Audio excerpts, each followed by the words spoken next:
नमस्कार बच्चों, मैं प्रिया आप सभी का हार्दिक स्वागत करती हूँ आपकी अपनी यूट्यूब चैनल में। जैसा कि मैं आप सभी लोगों को बता देना चाहती हूँ कि इस वीडियो के माध्यम से मैं 3 क्वेश्चंस लेकर के आई हूँ जो कि एग्ज़ाम के पॉइंट ऑफ व्यू से बेनिफिशियल है। ये किसी ना किसी एग्ज़ाम में आई हुई क्वेश्चन है, ठीक है। तो हम बात करते हैं कि क्या है हमारी क्वेश्चंस, ठीक है। अगर मैं सबसे पहले बात करूँ, पहला क्वेश्चन हमारा क्या है कि गर्भावस्था की चिकित्सा समाप्ति अधिनियम कब पारित हुआ था। क्या होगा यहाँ पे? समाप्ति, संपत्ति नहीं, समाप्ति, समाप्ति, ठीक है। समाप्ति की अगर हम बात करें कि गर्भावस्था की चिकित्सा समाप्ति अधिनियम कब पारित हुआ था, 1960 में, 1970 में, 1971 में या फिर 1980 में। तो इसका सही आंसर क्या हो जाएगा? 1970 इसका सही आंसर हो जाएगा, ठीक है। अब हम आगे बात करते हैं। अगला क्वेश्चन क्या है कि समूह शिक्षण का विकास किसने किया था? जॉन डीवी ने, फ्रीमैन ने, जॉन एडम्स ने या लीगन्स ने किया था। तो इसका जो समूह शिक्षण का विकास है किसने किया था? फ्रीमैन ने किया था। किसने किया था? फ्रीमैन ने किया था। किसने किया था? फ्रीमैन ने इसका विकास किया था। समूह शिक्षण का विकास किसने किया था? तो फ्रीमैन ने समूह शिक्षण का विकास किया था, ठीक है। अब हमारा अगला क्वेश्चन क्या है कि डे केयर की स्थापना किसने की थी? यूनिसेफ ने की थी, CSWV ने की थी, WHO ने की थी या फिर ICCW ने की थी। तो अगर हम सबसे पहले इसके बारे में थोड़ा सा अगर हम जानना चाहें कि इसकी स्थापना किसने की थी, तो हमारा पहले तो हम इसके डिटेल के बारे में जानेंगे कि यूनिसेफ की स्थापना कब हुई थी, CSWV की स्थापना कब हुई थी, ठीक है, WHO की कब हुई थी, ICCW की कब हुई थी। इन चीज़ों के बारे में हम जानना चाहेंगे। तो अगर मैं बात करूँ यूनिसेफ की स्थापना के बारे में, तो यूनिसेफ की जो स्थापना हुई थी ये हमारी कब हुई थी? 11 दिसंबर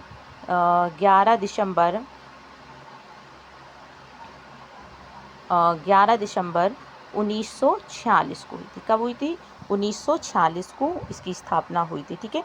और अगर हम यहीं पर बात करें CSWV की स्थापना कहाँ पर हुई थी, तो CSWV की स्थापना हमारे जो हुई थी ये 1953 में हुई थी। कब हुई थी? 1953 में हुई थी। मुख्यालय कहाँ है इसका? तो दिल्ली में है। दिल्ली इसका मुख्यालय है, ठीक है। अगर अब हम बात करें WHO की, तो WHO की जो स्थापना हुई थी, जो WHO की स्थापना हुई थी ये कब हुई थी? तो 7 अप्रैल 1948 को इसकी स्थापना हुई थी, ठीक है। और ICCW की स्थापना कब हुई थी?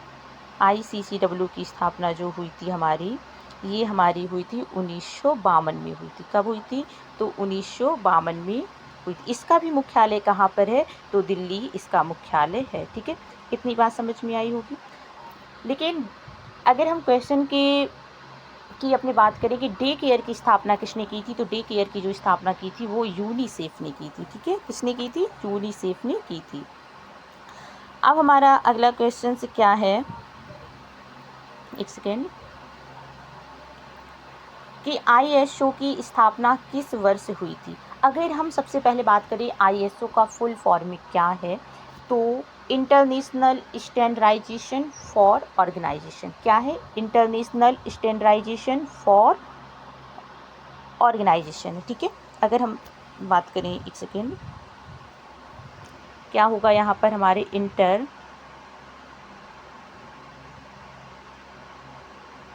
इंटरनेशनल ऑर्गेनाइजेशन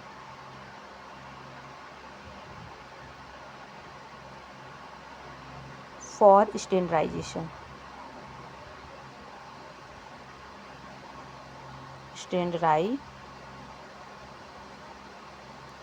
ठीक है। इसका क्या हो जाएगा? इंटरनेशनल ऑर्गेनाइजेशन फॉर स्टैंडर्डाइजेशन इसका फुल फॉर्म हो जाएगा। लेकिन इसकी स्थापना कब हुई थी? तो जो इसकी स्थापना हुई थी वो 23 फरवरी 1947 को इसकी स्थापना हुई थी। कब हुई थी? 23 फरवरी 1947 को इसकी स्थापना हुई थी। और 7 अप्रैल 1948 को, जैसा कि आप सभी लोगों को पता है, WHO की स्थापना हुई थी। 11 दिसंबर 1946 को जो हमारी स्थापना हुई थी वो किसकी हुई थी? यूनिसेफ की हुई थी। और 2 अक्टूबर 1975 को ICDS की स्थापना हुई थी। ठीक है, इतनी बात समझ में आई होगी। अब हमारा अगला क्वेश्चन क्या है, जो कि यूपी TGT में आया हुआ क्वेश्चन है, पोषण विज्ञान के जनक कौन हैं? तो पोषण विज्ञान के अगर हम जनक की बात करें, लेवॉइजर हैं, पेटन-कोफर हैं, एटवाटर हैं या फिर वॉयट हैं। तो इसके जो जनक हैं, जनक बोले, पोषण विज्ञान के जनक बोले, पिता बोले, दृष्टा बोले, ये कौन होंगे? तो लेवॉइजर होंगे। कौन होंगे? लेवॉइजर। लेकिन ये किस स्तर पर है? अंतर्राष्ट्रीय स्तर पर। किस स्तर पर है? अंतर्राष्ट्रीय स्तर पर ये होंगे। ठीक है, अंतर्राष्ट्रीय स्तर पर ये क्या है हमारे? तो कौन है? लेवॉइजर हैं। अगर हम यहीं पर बात करें कि राष्ट्रीय स्तर पर पोषण विज्ञान की जनक कौन है, तो हमारे राष्ट्रीय स्तर पर कौन है? कोलुथुर गोपालन राष्ट्रीय स्तर पर पोषण विज्ञान के जनक हैं। कौन है? कोलुथुर गोपालन है। कोलुथुर गोपालन। ठीक है, कोलुथुर गोपालन क्या है? राष्ट्रीय स्तर पर जनक है। लेकिन अंतर्राष्ट्रीय स्तर पर बात करें हमारे, तो कौन है? लेवॉइजर है। और इसका सही आंसर भी क्या है क्वेश्चंस का? लेवॉइजर होगा। लेकिन अगर हम थोड़ी सी बात करें पेटन-कोफर के बारे में, एटवाटर के बारे में, तो ये क्या है? इन्होंने क्या किया है पोषण के क्षेत्र में? तो जो हमारे पेटन-कोफर हैं, इन्होंने श्वसन कैलोरी मीटर का आविष्कार किया है। किसने? पेटन-कोफर एंड वॉयट ने। ये पेटन-कोफर एंड वॉयट ने क्या किया है? श्वसन कैलोरी मीटर का आविष्कार किया है। और एटवाटर ने क्या किया है? तो मानव श्वसन कैलोरी मीटर का आविष्कार किया है। ठीक है, श्वसन कैलोरी मीटर का आविष्कार किसने किया है? तो पेटन-कोफर एंड वॉयट ने किया है। और एटवाटर ने क्या किया है? तो मानव श्वसन कैलोरी मीटर का आविष्कार किसने किया है? एटवाटर ने किया है। ठीक है, इतनी बात यहाँ तक आपको समझ में आई होगी। अब हमारा अगला क्वेश्चन क्या है कि आवश्यकता से अधिक भोजन ग्रहण करना क्या कहलाता है? ठीक है, आवश्यकता से अधिक भोजन ग्रहण करना क्या कहलाता है? अति पोषण कहलाएगा, अल्प पोषण कहलाएगा, सुपोषण कहलाएगा, या फिर हमारा इनमें से कोई नहीं कहलाएगा। लेकिन अगर हम बात करें अति पोषण की, अति पोषण क्या है? तो ऐसा पोषण जिसमें पोषक तत्व हमारी शारीरिक आवश्यकता से अधिक हो, वो क्या कहलाएगा? हमारा अति पोषण कहलाएगा। जैसे कि आपको प्रतिदिन, अगर मैं बात करूँ, आप एक महिला हैं, तो आपको प्रतिदिन प्रोटीन 46 ग्राम प्रोटीन चाहिए। अगर मैं RDA के अकॉर्डिंग बात करूँ तो 46 ग्राम प्रोटीन चाहिए। लेकिन अगर आप यहीं पर प्रोटीन क्या कर रही हैं? ज़्यादा इंटेक कर रही हैं, 55 ग्राम इंटेक कर रही हैं, 60 ग्राम इंटेक कर रही हैं, तो ये क्या है? अति पोषण का कारण बनेगा। ठीक है, अगर यहीं पर आप एक सामान्य वर्ग की महिला हैं, निम्न स्तर की कार्यकर्ता आप महिला हैं, ठीक है, आपको पर डे RDA के अकॉर्डिंग मैं बात कर रही हूँ, तो कितना आपको वसा चाहिए?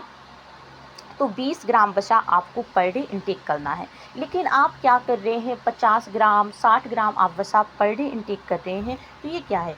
ओवर न्यूट्रिएंट, अतिपोषण का कारण बनेगा, जिसके कारण कई सारी बीमारियां जन्म लेंगी। आपको क्या होगा? मोटापा होगा। और जब इंसान को मोटापा हो जाता है ना, तो फिर उसके साथ साथ कई सारी बीमारियां हमारे अंदर पनपने लगती हैं। जैसे हृदय संबंधी बीमारियां हैं, यकृत संबंधी बीमारियां हैं, मधुमेह की समस्या है, कई सारी बीमारियां हैं जो हमारे अंदर पनपने लगती हैं। ठीक है, तो ये क्या है? हमारा अतिपोषण हो गया। अल्प पोषण क्या होता है? कि ऐसा पोषण जिसमें पोषक तत्व हमारी शारीरिक मांग के से क्या हो? कम हो, वो क्या कहलाएगा? अल्प पोषण कहलाता है।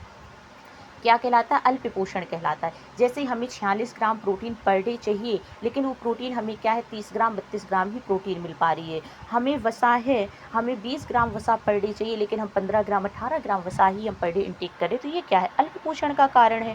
लेकिन अल्प पोषण भी हमारा कितने प्रकार का होता है? 2 प्रकार का अल्प पोषण होता है। अगर हम बात करें यहीं पर, एक प्राथमिक होगा, एक प्राथमिक, और दूसरा हमारा क्या होता है? द्वितीयक होता है। एक प्राथमिक होता है अल्प पोषण, और एक हमारा क्या होता है? द्वितीयक अल्प पोषण होता है। और अगर हम बात करें सुपोषण क्या है, तो सुपोषण का मतलब है गुड न्यूट्रिएंट, ऐसा पोषण जिसमें समस्त पोषक तत्व सही अनुपात में हों, सही मात्रा में हो, हमारी शारीरिक मांग के अनुरूप हो, तो वो क्या कहलाता है, हमारा सुपोषण कहलाता है। ठीक है, इन तीनों ऑप्शंस के बारे में आपको समझ में आया होगा, लेकिन हमारे जो क्वेश्चंस का आंसर है वो क्या होगा कि आवश्यकता से अधिक भोजन ग्रहण करना क्या कहलाता है। ठीक है, आपकी आवश्यकता से अधिक पोषक तत्व आप ग्रहण कर रहे हैं तो क्या होगा, ओवर न्यूट्रिएंट हो जाएगा। क्या हो जाएगा, ओवर न्यूट्रिएंट हो जाएगा। क्या होगा, ओवर न्यूट्रिएंट आपका हो जाएगा। ठीक है, चलिए हम बात करते हैं आगे क्वेश्चंस की कि गंभीर कुपोषण परिभाषित होता है कि अत्यधिक निम्न स्थिति से क्या लंबाई, भार, भार की सापेक्ष लंबाई या लंबाई के सापेक्ष भार। मतलब अगर आप की लंबाई कम है, क्या वो गंभीर कुपोषण है, या आपका भार कम है या अधिक है वो गंभीर कुपोषण है, या भार की सापेक्ष लंबाई कम है वो गंभीर कुपोषण होगा, या लंबाई की सापेक्ष भार कम होगा वो गंभीर कुपोषण हो जाएगा। तो क्या है, अगर आपकी लंबाई जो आपकी लंबाई के अकॉर्डिंग अगर भार कम है तो वो क्या होगा, हमारा वो क्या कहलाएगा, गंभीर कुपोषण को दर्शाता है। ठीक है, तो इसका जो सही आंसर होगा वो क्या हो जाएगा, हमारा लंबाई के सापेक्ष भार। ठीक है, उम्मीद है इतनी बात आपको समझ में आ रही होगी मेरी। ठीक है,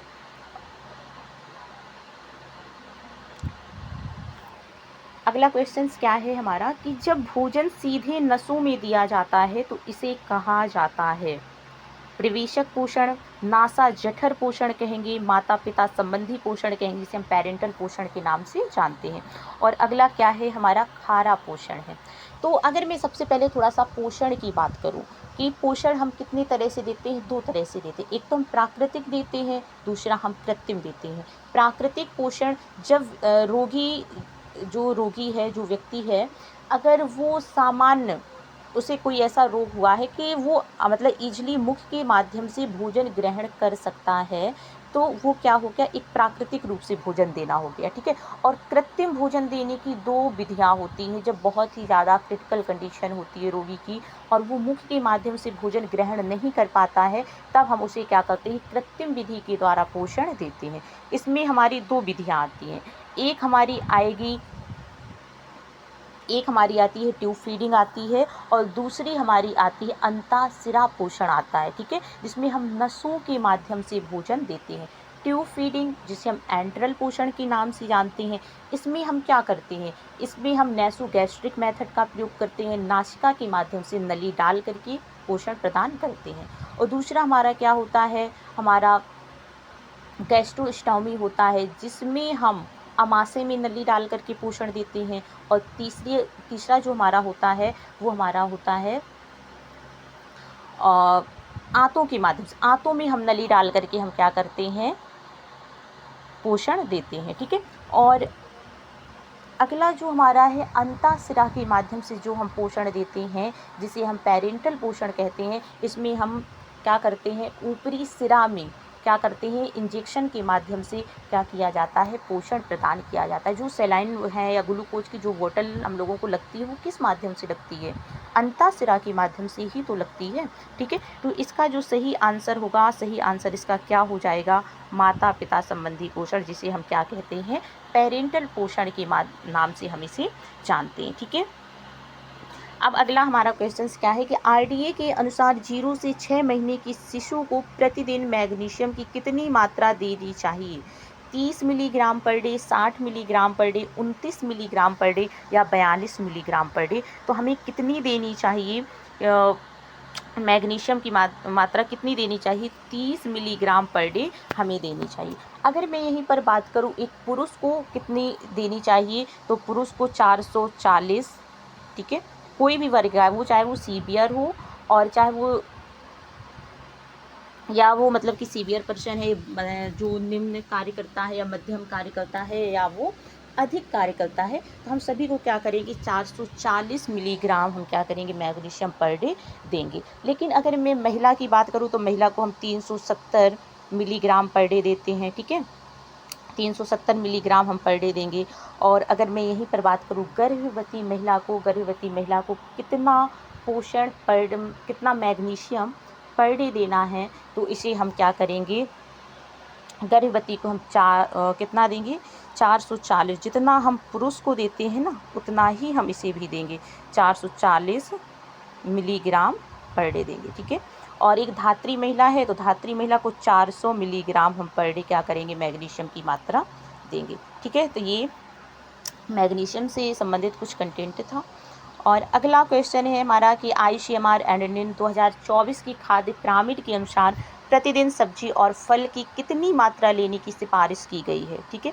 500 ग्राम, 600 ग्राम, 400 ग्राम, 250 ग्राम। तो इसका जो सही आंसर क्या हो जाएगा, इसका जो सही आंसर हो जाएगा 500 ग्राम हमें क्या करना है प्रतिदिन सब्जी और फल। 500 का मतलब क्या कि 400 ग्राम हमें वेजिटेबल्स लेनी है और 100 ग्राम हमें क्या करना है, फ्रूट्स हमें क्या करना है पर डे हमें ग्रहण करना है। और 250 क्या है, तो ये अनाज की जो मात्रा रखी गई वो 250 अनाज की रखी गई है। लेकिन हमारा जो क्वेश्चंस का जो आंसर होगा यहाँ पर ये क्या हो जाएगा, क्वेश्चंस का आंसर 500 ग्राम पर डे, ठीक है।